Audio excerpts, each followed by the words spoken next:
Penguin presents Inheritors of the Earth, How Nature is Thriving in an Age of Extinction, by Chris D. Thomas, read by Leighton Pugh.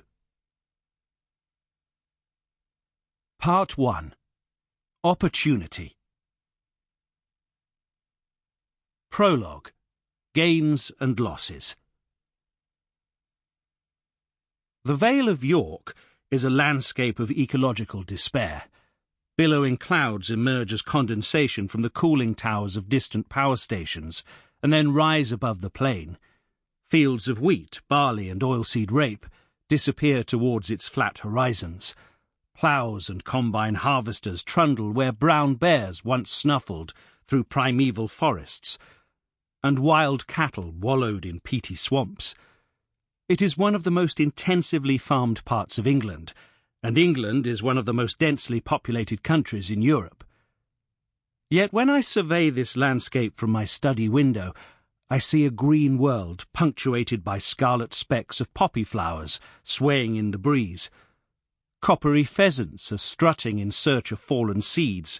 Dowdy field voles are scurrying back and forth below tussocks of grass, and camouflaged greenfly are jostling for position as they suck juices from the veins of young leaves. Their enemies are on the prowl too.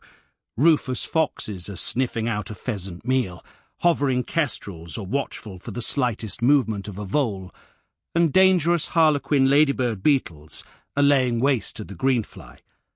Lines of helmet-sized molehills hint at the life below ground, where microbes and fungi decompose fallen leaves, and velvety moles consume gritty worms. A water vole is burrowing through a mat of pygmy-weed in the pond. The apparently denuded vale is full of species, and many are world travellers. The harlequin ladybirds originated in Asia, the small-leaved pygmy-weed in Tasmania. Poppies came as contaminants of grain from continental Europe, and kestrels arrived under their own volition, able to catch their rodent prey once the forest was cleared. In contrast, the tunnelling moles have survived generations of tumult, as the ancient forest was converted into farmland. Now they burrow beneath road verges and grassy lawns. Although these players and the scenery of life's game, the species and habitats, have changed on account of the presence of humans, the basics of biology remain. Regardless of their origins, the plants growing in the fields, roadsides, ditches, hedgerows, gardens, and scattered copses still capture energy from the sun and convert it into leaves, rendering the world green. Animals consume plants and their seeds, and in turn are killed and eaten by other animals. Decomposing plants, animals, and feces are recycled as nutrients, used by next year's growth. The rules of life continue, save Homo sapiens is now a key player. It is the same elsewhere.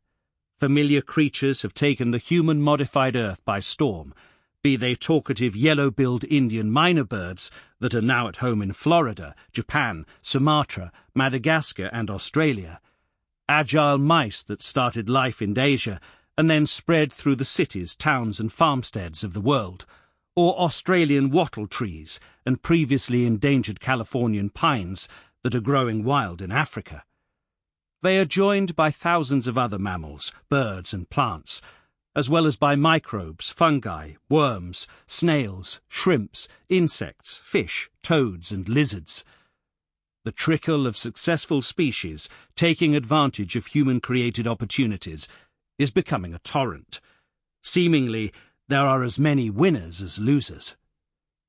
We should certainly mourn the losses. The biological and physical processes of the Earth already bear the indelible signature of humanity. This is why scientists are increasingly referring to the present day as the Anthropocene epoch. We have converted a third of the world's vegetation to produce our food, leaving a diminishing space for wild plants and animals. We have altered the great chemical cycles of the Earth beyond their historical bounds, acidified the oceans, and changed the climate of the entire planet, threatening any species that cannot adjust. Our ancestors hunted most of the largest land animals to extinction, and we Sample complete. Ready to continue?